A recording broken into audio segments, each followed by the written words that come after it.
It is my intention to write a sort of memoir of my flying days in the European theater of operations as a tail gunner. This would be presented not as a tale of daring do, but more as an historical diary from the technical perspective. To my knowledge, no one has yet presented passages which would outline the sequential duties of a tail gunner from briefing on through the whole of the flight and ending with debriefing. Our aircrew was assembled at the 222nd Combat Crew Training Unit at Ardmore Army Air Base in Oklahoma. The meeting was essentially a kind of lottery. None of us had met previously. We were told that we were the members of crew number 343. The pilots had lined up and their new crews fell in behind them. We introduced ourselves and that was it. Most of our new crew was from the Middle West, with the exception of Roland Tanguay, engineer, from Berlin, New Hampshire, Hank Breyer, Montgomery, Alabama, and myself, San Francisco. The pilot, Jerry Steil, was from Omaha, Nebraska, co-pilot Mort Feingold from Chicago, Illinois, navigator John Joseph from St. Louis, Missouri, bombardier Don Collins from Hamilton, Ohio, Don Abens, radio operator, Joliet, Illinois, Ub Bolts, ball gunner, Fort Wayne, Indiana, Ralph Vollmer, armorer/waist gunner, Jasper, Indiana. Well, here we were for better or for worse. No psychological profile matching or scientific gobbledygook. This is how American units have been formed since our military beginnings, and it seems to have worked so far. So why change it? In retrospect, I thank the Lord that these were my crewmates. Each turned out to be very reliable, cool under stress, and very competent in his duties. I would not want to change a thing. And we all got along well together. Ardmore was in southern Oklahoma. The base itself was about 10 miles north of town near a whistle stop on the Santa Fe called Gene Autry, after the Singing Cowboy of the Saturday afternoon movies. Ardmore was an OTU, or Operational Training Unit, later known as a Replacement Training Unit. Its main function was to train B-17 combat crews for overseas service. The schedule was a busy one. 4 hours of classroom work and at least 4 hours of flying every day. The B-17s got a good workout. One section would fly in the morning while the other section was in class, then switch in the afternoon so that each got its classroom/flying, or flying/classroom time in every day. Night navigational or cross-country flights even kept the B-17s going into late evening. They never seemed to rest. Bombing and gunnery was emphasized early on. Our bombardier, Don Collins, was excellent with the Norden bomb sight. His MPI, mean point of impact, average was right up there among the bombardiers. Whenever we were on the bomb range, the gunners would be watching the target below to see if he would get a shack with the blue, 100-pound practice bombs. He never disappointed. Most people don't know that during the bomb run, the bombardier, not the pilot, is flying the airplane. The Norden bomb sight is fitted with controls which allow the bombardier, through the AFC, automatic flight control equipment, or more familiarly, the autopilot, to delicately fly the airplane and make the fine adjustments, if necessary, for accurate bombing. Don was a product of the Bombardier School at Carlsbad, New Mexico, Class 44A. He knew his stuff. Aerial gunnery training at Ardmore was a constant honing of a sharp edge. All aircrew, except the pilots, had been to gunnery school and were qualified gunners, including the bombardier and navigator. We had gone through the basics already. At gunnery school, we had training in turrets, sights, the adjustments and repair of the caliber .50 M2 machine guns. We had to disassemble completely, then reassemble the gun blindfolded, making all adjustments for efficient firing. We shot skeet constantly. This was fun. At first we fired on a regulation skeet range. Then we moved to a range that tossed the birds at you from odd angles from a high house, and finally shot skeet from the back of a pickup truck moving around a sort of racetrack. This was a challenge because both the target and the gunner were in motion while firing. It was excellent training in the art of leading a target. At the end of the day, all students had badly bruised shoulders from shotgun recoils. At Ardmore we did both air-to-air and air-to-ground firing. All air/air firing was done down over the Gulf. A B-26 would tow a rectangular cloth target parallel to our formation's course, and we would fire cases of Cal .50s at the target. There was one great problem with this setup. The ammunition was old stuff from World War I. We would have misfires about every 6th round because of so many duds. We would hand charge twice and start over. We had a gunnery instructor with us. He said he had definite orders not to bring any of this World War I stuff back to base.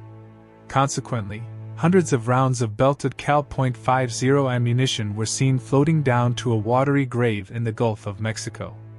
We felt that the quicker we got rid of this crap, the sooner we might get good ammo to fire. We never had any trouble with ammunition once we were overseas. This brings to mind a near tragedy with this old World War I ammunition. We were doing air-to-ground firing on the range at Ardmore. We would make passes over the range at about 500 feet and aim at selected targets on the ground. I had fired all of my rounds from the tail and crawled up to the waist area where the waist guns were still hammering away. Don Abens, the radio operator, had not yet fired and was called back to the left waist gun to fire his quota of this lousy ammunition. With the gunnery instructor and Abe in the waist, I decided to give them some room to fire and went forward to the radio room. The guns were hot from the heavy firing. Abens commenced firing but very shortly encountered a stoppage. He hand-charged the gun twice, which was the standard way of clearing it, so that firing could begin again. After a few more rounds, another stoppage. He hand-charges again. This time there is a loud boom from the waist. There is cordite smoke all over the waist area. I ran back into the waist. Don Abens is holding on to the spade grips of the gun. The sides of the receiver are bowed out from the explosion. The top cover is twisted. Abe quietly says, I'm shot. We take him into the radio room and lay him on the floor. He has brass from the cartridge casing sticking into his stomach. He is bleeding heavily from a hole in this thigh. We cut away his clothes. We call the pilot and inform him of the situation, advise return to base and have an ambulance ready on the runway. Abe is conscious. The thigh wound goes all the way through and exits the back of the thigh. This is a pretty serious wound. After checking out his stomach, we find that none of the brass shards have penetrated. When we roll to a stop on the runway, the ambulance is there and takes Abe to the base hospital. In trying to recreate what happened, we climb into the plane and survey the waist section. On the opposite side, I see a bloody object near the floor. It is the back 3/8 of an inch of a Cal .50 cartridge. The dimensions are 3/4 inch by 3/8 inch. This is what made the 3/4 inch hole in Abens' right thigh. The explosion took place when this World War I cartridge exploded in the open receiver of the gun. It blew out the sides and top of the gun. The back of the cartridge was still retained by the bolt, but was slammed down into a deflector plate and vectored through the flesh part of Abe's thigh. No bones were involved. I scooped up this souvenir and gave it to Abe later. He carried it on his key ring for years. Talk about irony, the guy hasn't left the States yet, and he's already got a war wound and the projectile that caused it. Abe was in the hospital for about 2 weeks, but Jerry Steil talked like hell to the medics, and we kept him on the crew. Don Abens is too good a man to lose. One of the things stressed at Ardmore was tight formation flying. As was said before, the heart of any bomber defense is tight formations. This concentrates defensive firepower. Along about the middle of our training, we started to fly mock formation bombing missions against different Midwestern cities. We would bomb Wichita, Topeka, Kansas City, and even St. Louis with cameras, of course. We did everything but drop real bombs. We would even have fighter attacks from P-47s stationed at Winfield, Kansas. The fighter would come in on a pursuit curve, and we would dry run fire on them. One word about formation flying for long periods. Pilots tell me it's very tiring. It's a constant fight with throttles and controls. It demands full concentration of the pilots. It can be very hard physical work, and threat of mid-air collision is ever present. These missions were valuable training for all of us.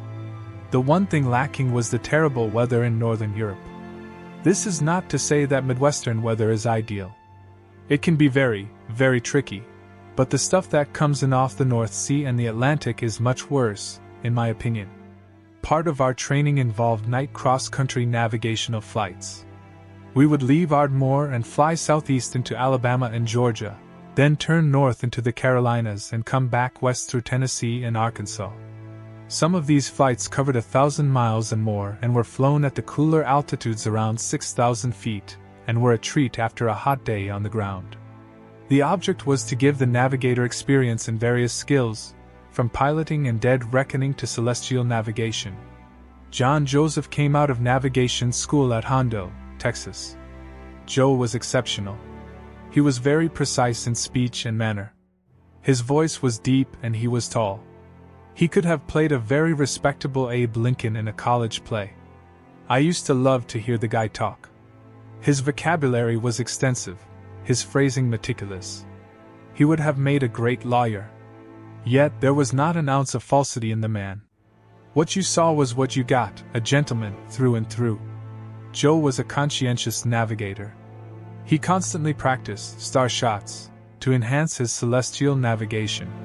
He never sloughed off anything. Every new challenge was gladly met and always conquered. This quality is borne out by his being offered a chance to become Group Navigator of the 385th. Now to the pilots. Jerry Stiles was an ideal son of the Midwest. He was outgoing, but not the wordy type. When Jerry spoke, everyone listened, because every word had importance. He had the perfect pilot's demeanor. Tall, blond, he looked like a pilot was supposed to look. As airplane commander, he was, no nonsense, in the air. He didn't have to chew anyone out, because a straight look in the eye carried the message. Jerry came out of aviation cadets through primary flying school at Eagle Field, Dos Palos, California, basic flying school, Minter Field, California, and twin-engine advanced flying school at Douglas, Arizona. He went into B-17 first pilot school at Hobbs, New Mexico, and came out as an airplane commander. We can all remember an incident overseas where another first pilot, who was a captain, outranking Jerry, was flying as our co-pilot when a procedural dispute arose. It became quite heated. Jerry, rather firmly, reminded this two-tracker that he was the airplane commander, and that his decision, in the air, was final. End of argument. Perhaps my characterization of Jerry as a strong commander leaves the wrong impression of the man. He was not a military martinet in any sense. On the ground he was as pleasant a man as you would care to meet. He had a good sense of humor and wore a smile, not a frown. He liked his men and took care of them, and they liked him. He was always fair and considerate to all his crew. He was an easy guy to talk with. He was a good listener. His manner on the ground was never harsh with anyone. In a nutshell, he was a kind and gentle person who took his responsibility seriously. He knew that we were in a dangerous business, and had the belief that the way to complete a combat tour, and have the whole crew survive, was to insist that every man know his job well and perform it to the best of his ability. We all reacted positively. We all wanted to get through the war. Mort Feingold was our co-pilot. Mort was an excellent pilot. The Chicago native had also gone through advanced twin-engine school, but wanted to be in fighters, specifically P-38s. Instead, he wound up as a co-pilot on our B-17.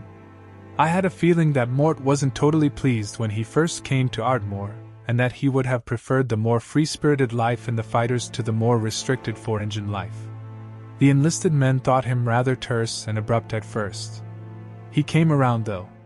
He was smart enough to recognize quality in Stiles, Joe, and Don Collins, officer cohorts in the front of the plane with him. Mort and Don became inseparable buddies. One day, flying over Texas, Jerry decided to give all the gunners a shot at flying the Big Bird. Mort was in the left seat, and we were called up one at a time for our four-engine time. As an aspiring cadet, I had picked up 10 hours of Piper Cub time at Washington State College. When my turn came, Mort said, "Okay, give it a whirl."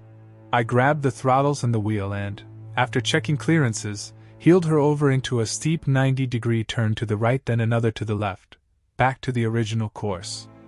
I smugly thought not too bad. Then Mort said, "Okay, let's try instruments." After a few minutes the wind was completely out of my sails. Back to reality. We had a great enlisted crew. One of the real gentlemen was Henry Clay Breyer. Hank was from Montgomery, Alabama.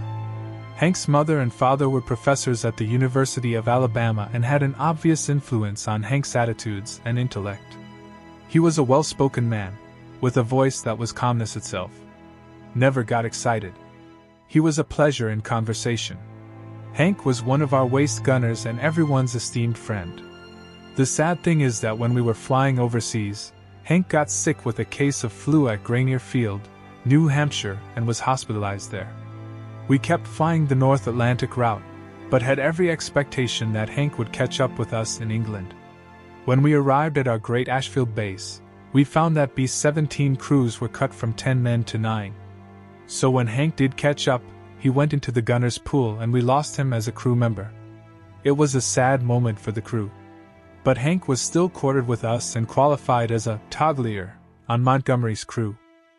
Togglers were enlisted, bombardiers, who didn't use the bomb sight, but toggled the bombs in unison with the lead ship. Hank was one of the best of these. He later became an RCM operator, radar countermeasures. These flying specialists jammed enemy radar flak frequencies by tuning in on them, thereby canceling their effectiveness. Hank was wounded as a toggler, not seriously. The youngest member of the crew was Al Bolts, who manned the ball turret. This position was considered the most dangerous. Conditions in the turret were so cramped that the chest pack parachute could not be taken into the turret with the gunner. If the bailout signal was given, the ball gunner had to turn the guns down to full 90-degree depression, then pip the doors and come up into the waist to put on his chute. It took guts to ride the ball. Al had a few oxygen mishaps while we were flying in Europe. It wasn't inattention, but rather the ice and the exhaust ports of the masks. Ralph Fulmer, waist gunner/armorer, adjusted the ball turret so that it had a certain amount of creep if the gunner's hands came off the controls. Ralph would watch the turret, and if it didn't change direction in a reasonable time, but kept creeping at this steady rate, Ralph would call Al. If he had no answer, or a slurred answer, he knew something was amiss and would get oxygen to Al right away. I attribute this condition to ice buildup. The turret was so confined that the gunner's chin was always close to his chest. The exhaust ports in the mask were just under the chin. This allowed the ice to form a sort of stationary dam on his chest. Because the gunner's views were mostly through the gun sight, there was not much head movement, which would have helped break up the ice. That's my theory anyway. Take it or leave it. Our top turret gunner/engineer was Roland Rocky Tanguay. He was the third man in the cockpit. His duties were numerous and important. He moved around to make sure that mechanical things that were supposed to happen did happen. If the bomb bay doors refused to retract after bombing, he had to grab a crank, get out on the narrow bomb bay catwalk. Without a parachute, the chute hampered movements with the crank, and crank about 90 turns manually to bring up the doors. This was done while looking at Germany 5 miles down, usually while in heavy flak over the target. He had an extra long oxygen hose to allow him to do this. His other routine duties were checking to make sure that the main landing gear was down and locked before landing. He was responsible for seeing that the ball turret was properly stored before landing, although the ball and waist gunner checked this for him. He called off airspeeds when taking off and landing, especially if pilots were on instruments. He also fired recognition flares when necessary. And oh yes, he manned the top turret guns. Radio operator/gunner, Don Abens, was a real asset. He was probably the best RO in the squadron. He could send and receive 25 words a minute in code. The code was taken in 5-letter groups, then decoded. Very secret stuff. The radio room was a fairly commodious space in the B-17. On the left, facing forward, was the operator's desk, with a sending key, of course. Above the desk was the primary radio. On the right side was a rack full of tuning units. These had 2 handles and could be extracted and placed into the radio very quickly. It wasn't my country, so, frankly, I didn't know a lot about it. All radios were SCRs, Signal Corps Radio followed by a number.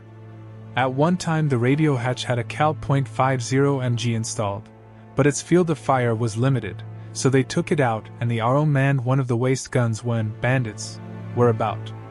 I believe it was a way to create an extra pool of gunners. This led to the crew reduction from 10 to 9. After his experience at Ardmore, Abe, understandably, fell out of love with guns. But in spite of this, when the call, bandits in the area, came over the command channel, he would man the right waist gun, and we all knew the right side was more than adequately covered. Abe was another one of those guys that everyone took to. He had a love of humor and a great laugh. He was always consulted. His opinions always carried weight with the rest of us. Ralph Fulmer was the armorer of the crew. He manned the left waist gun. He was from southern Indiana and of German extraction. He was one of those solid men that you could always count on. These are the guys that are always there, thank God. He had gone to armorer's school at Lowry Field in Denver, and was expert with guns, bombs, and turrets. The bombardier always knew that if he needed help pulling the arming wires from the bombs after takeoff, Ralph would always provide expert help. Ralph was soft-spoken and easygoing. I never saw him really angry. If anyone on the crew could be called steady, it would be Ralph. I hailed from the West Coast. San Francisco to be exact. The scion of a solid working-class family of 7, 4 boys, 3 girls. I went to a Jesuit high school, St. Ignatius, graduating in June '43. Uncle Sam didn't waste any time. I was in basic training in early August. I had passed the examination for aviation cadet, and after basic, was sent to Washington State College as an aviation student for a semester. At Santa Ana I came down with otitis media, an infection of the inner ear. My eardrum blew and I was eliminated from the cadet program. Later, at Amarillo, I was given another flight physical. The eardrum had healed and I passed the 64, the flight physical, and was assigned to gunnery school. I was a bit perturbed at having lost the chance for pilot training, and vented my feelings to a few officers at Amarillo, but life goes on. Gunnery school it is. At Ardmore, I asked for, and was given, the tail gunner's slot. Never regretted the choice. Saw a lot of sky, a lot of B-17s, some heart-wrenching scenes of 17s going down, enough flak for one lifetime, a winter of the worst flying weather ever, and became a member of the best crew in the 8th Air Force.